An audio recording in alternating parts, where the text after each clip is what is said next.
sometimes we have this subconscious feeling of discontent and unsettledness and dissatisfaction, perhaps because we haven't truly found our true calling and what we are meant to be here on earth to do.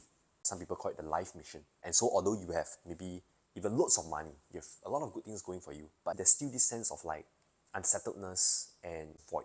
So not having found your calling and working on it could be a possible reason for that. And how then can you actually find your calling and work on your life mission and so feel fulfilled?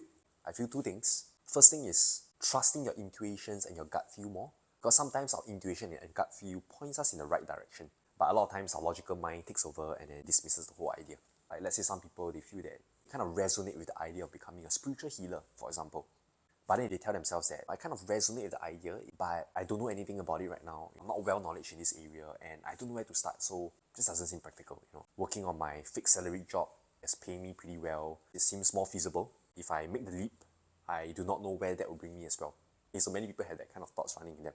Intuitions, gut feel is leading them in that direction, and that thing could actually be their calling, their life mission. They'll give them that sense of fulfillment, but their logical mind takes over and cuts them off from the track.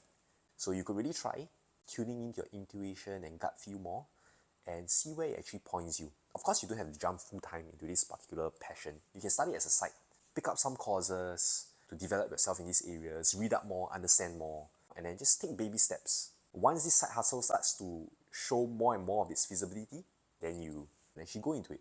And if you're on the right path, definitely there will be signs. Right? Just like the cooking example. You start off cooking some dishes by your side as a hobby.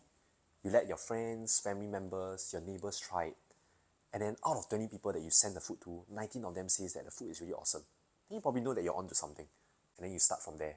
Maybe you start out from just a small home-based little business. And then once that does well, it will be another sign if you're on the right track. And then you start to grow and progress from there.